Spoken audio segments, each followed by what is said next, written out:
या बुलेटिनमध्ये आपल्या सगळ्यांचं स्वागत। सकाळचे 7 वाजतायत आणि या बुलेटिनमध्ये आपण बघणार आहोत राज्यातल्या देशभरातल्या सर्व महत्त्वाच्या घडामोडी सुपरफास्ट।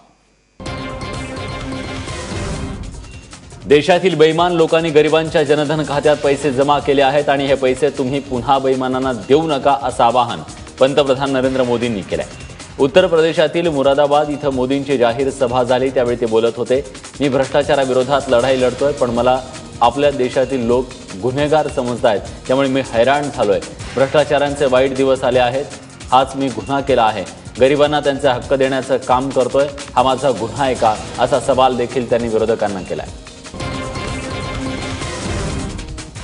मैं देश के सभी जनधन अकाउंट वाले गरीबों को कहना चाहता हूं, जिसने भी आपको पैसा दिया है, जिसका भी पैसा अपने बैंक में रखा है, वो उठाइए मत। 1 रुपया मत उठाइए उसमें से। देखिए वो आपके घर रोज चक्कर काटेगा। आपने देखा होगा अच्छे अच्छे लोगों के चेहरे पर से चमक चली गई।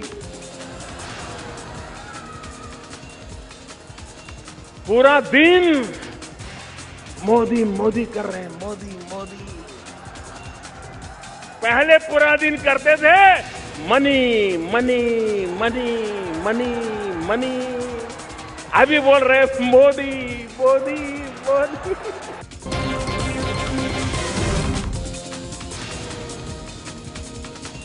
बँकिंग क्षेत्रात त्यांना ठोस बदल घडवता आले नाहीत असा आरोप भाजपचे अध्यक्ष अमित शहा यांनी केला। एबीपी न्यूजच्या शिखर संमेलन कार्यक्रमात ते बोलत होते। व्यवस्थेत केवळ सुधारणा नाही तर पारदर्शकता गरजेची असल्याचंही शहा यांनी म्हटलंय। शिवाय ज्यांना रांगेत उभं राहावं लागतंय त्यांनाच येत्या काळात नोटबंदीचा फायदा होईल असं विधानही त्यांनी शिखर संमेलन या कार्यक्रमात केलं। जब एग्रीकल्चर में -2 वाले प्रधानमंत्री जब कहेंगे और यहाँ +2 होएगा तो जनता जान ही जाएगी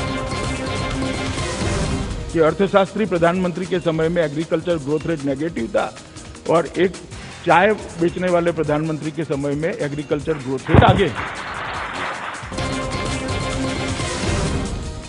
पंजाबच्या अमृतसरमध्ये 2 दिवसीय हार्ट ऑफ एशिया संमेलन सुरू झालंय। पंतप्रधान नरेंद्र मोदी आणि अफगाणिस्तानचे राष्ट्रपती अशरफ गनी यांच्या उपस्थितीमध्ये या संमेलनाची सुरुवात झाली आहे। या संमेलनात 14 देशातील परराष्ट्र मंत्री सहभागी झालेत। दरम्यान त्यापूर्वी पंतप्रधान मोदींनी अमृतसरच्या सुवर्ण मंदिरात लंगर सेवा केली। यावेळी मोदींनी स्वतः सेवा भावनेतून भाविकांना जेवण वाढलं, तसंच दरबार साहिबमध्ये मोदींनी डोकं टेकून आशीर्वाद घेतले। त्यानंतर पंतप्रधान नरेंद्र मोदी, अफगाणिस्तानचे राष्ट्रपती अशरफ गनी आणि बादल परिवार यांनी पवित्र सरोवराचं पाणीप्राशन केलं। केंद्राच्या उत्पन्न घोषित योजनेनुसार 13,000 कोटी रुपयांची अघोषित संपत्ती जाहीर करणारा गुजरातमधला उद्योजक महेश शहा याला आयकर विभागानं ताब्यात घेतलाय। गेल्या 7 दिवसांपासून तो गायब होता। महेश शहानं आपल्या संपत्तीचा खुलासा केला असला तरी त्याचं दंड भरलेला नव्हता। आयकर विभागाकडून त्याचा शोध घेण्यात येत होता।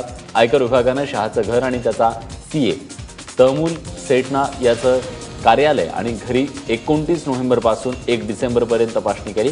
आयकर अधिकाऱ्यांच्या उपस्थितीतच शहासोबत अखेरचं बोलणं झालं, त्यानंतर काल त्याला ताब्यात घेतलंय। लोक नव्या नोटांसाठी एकीकडे तासनतास बँकांच्या बाहेर उभे राहत आहेत, तर दुसरीकडे एक अजब प्रकार बघायला मिळाला। कारण अहमदाबादेत एका कार्यक्रमात 2000च्या नोटांचा अक्षरशः पाऊस पडला। अहमदाबादमध्ये भक्ती संगीत कार्यक्रमात झालेल्या उधळपट्टीचा हा व्हिडिओ सोशल मीडियात झपाट्यानं व्हायरल झालाय। या कार्यक्रमात एका गायकावर 2000च्या अनेक नोटा उधळल्या गेल्या।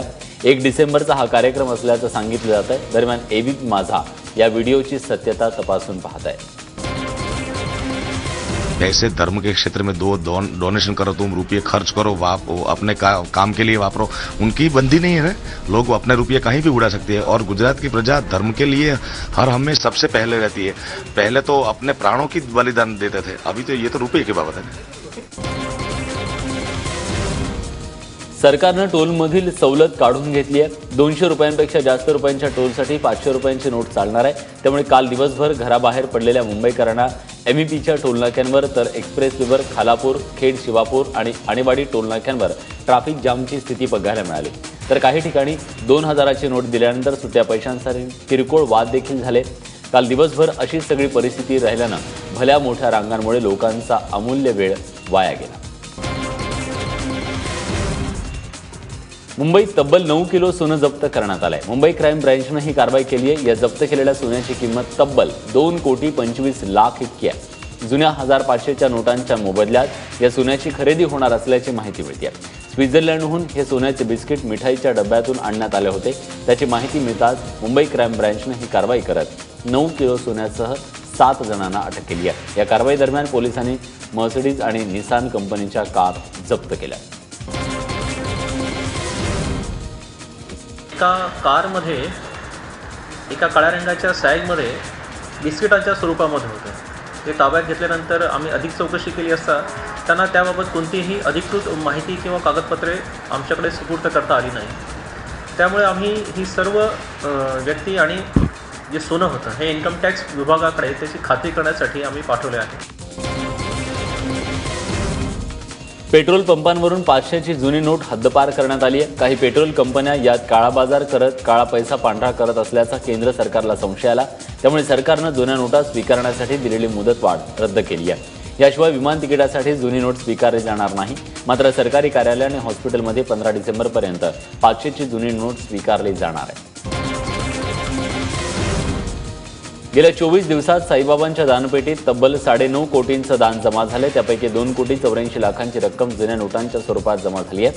दरम्यान आयकर विभागानं शिर्डी संस्थानाला जुन्या नोटांसंदर्भात विवरण देण्यासंबंधी एक पत्र धाडले. नोटबंदीच्या निर्णयानंतर जुन्या नोटा दानपेटीत न टाकण्याचं आवाहन साई भक्तांना केलं होतं. तरी देखील भक्तांनी मोठ्या प्रमाणात जुन्या नोटा दानपेटीत टाकल्या. मंदिर व्यवस्थापनानं ही रक्कम राष्ट्रीय बँकेत जमा केली आहे. नोटाबंदीचा फटका सत्ताधारी पक्षातील आमदारांनाही बसतोय. परंतु मोदींविरोधात बोलण्याची कुणाची सोय नसल्याची टीका विरोधी पक्षनेते राधाकृष्ण विखे पाटलांनी केली आहे. सामान्य जनतेला तर नोटबंदीचा त्रास होतोय, पण सत्ताधारी नेतेही हवालदिल झालेत असं विखे पाटलांचं म्हणणं आहे. देशाच्या प्रधानमंत्र्यांबद्दल बोलायचं मुख्यमंत्र्यांना कौतुक करावं लागतं, राज्याच्या मंत्र्यांना कौतुक करावं लागतं. त्याचे आमदार मला खाली राहतात, काय घडणार आमदार बोलायच सोय नाही ना. सत्तारूढ पक्षाचे आमदारही हवालदिल झालेले आहेत. विधिमंडळाच्या नागपूर अधिवेशनाच्या पूर्वसंध्येला नोटाबंदीच्या मुद्द्यावरून सरकारला घेरण्यासाठी विरोधक एकत्र येत आहेत. आज दुपारी नागपूरमध्ये राधाकृष्ण विखे पाटलांच्या बंगल्यावर विरोधकांची बैठक होणार आहे. केंद्रातील भाजप सरकारनं केलेल्या नोटबंदीच्या मुद्द्यावरून राज्यात विरोधी पक्ष सरकारला घेरण्याची शक्यता आहे. आज संध्याकाळी सत्ताधारी आणि विरोधकांचा चहापानाचा कार्यक्रम होणार आहे. मराठा मोर्चाचं वादळ आता 14 डिसेंबरला नागपूरच्या विधिमंडळावर धडकणार आहे. पुण्यात मराठा क्रांती मूक मोर्चाची पत्रकार परिषद झाली, ज्यात राजेंद्र कोंढरे यांनी नागपुरातल्या मोर्चाची घोषणा केली. 52 ठिकाणी मोर्चे काढून सरकार गंभीर नाही, त्यामुळे या अधिवेशनाच्या काळात प्रश्न न सुटल्यास आंदोलन अधिक तीव्र करू आणि 14 तारखेनंतर जे होईल त्याला सरकार जबाबदार राहील असा इशारा या पत्रकार परिषदेत देण्यात आला.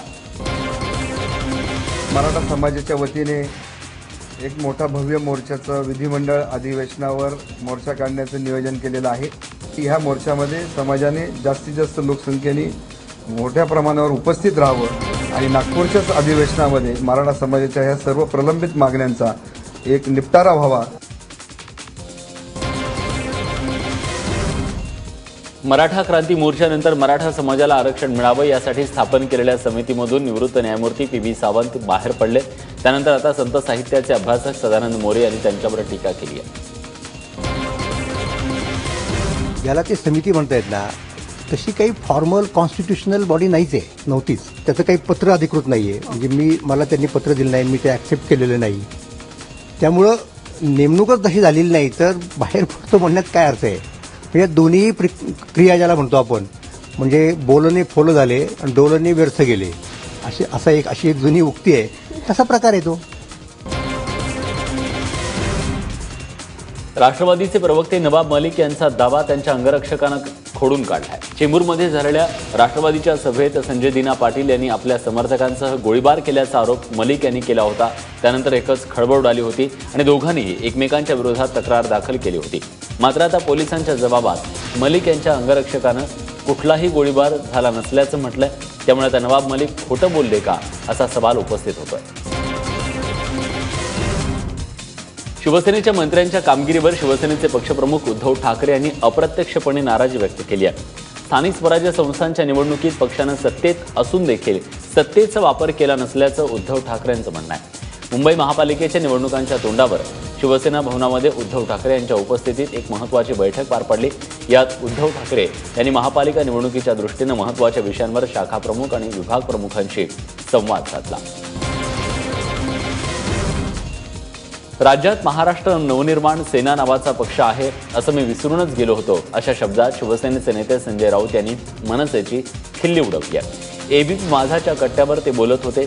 तसंच नोटाबंदीला सेनेचा विरोध नसून अंमलबजावणी योग्य पद्धतीनं न झाल्याचं मत सेनेचे खासदार संजय राऊत यांनी व्यक्त केलेलं आहे. त्याचबरोबर भारतानं पाकिस्तानला धडा शिकवण्यासाठी आता स्वतःच्या घरातून सुरुवात केली पाहिजे आणि पाकला कोंडीत पकडलं पाहिजे, असा सल्लाही यावेळी राऊत यांनी मोदी सरकारला दिला. तुमची आणि मनसेची नाळ एकच आहे, त्याबद्दल तुमचं काय मत आहे? म्हणजे मुंबई महापालिकेसाठी युती करण्याचा पुढचा काही विचार असेल तर? मनसे आणि सेनेची नाळ एकच आहे. हा खूप दिवसांनी आलेला प्रश्न आहे. हे विसरूनच गेलो होतो असं काय आहे महाराष्ट्रात? जसा पक्ष आहे हे विसरून गेलो होतो मी खरोखर. छगन भुजबळांची प्रकृती ठीक असून ते फक्त कारागृहातून बाहेर राहण्यासाठी आजारी असल्याचं नाटक करतायत अशी तक्रार करण्यात आल्यानं ईडीनं बॉम्बे हॉस्पिटलमधील सीसीटीव्ही फुटेज तपासायला सुरुवात केली आहे.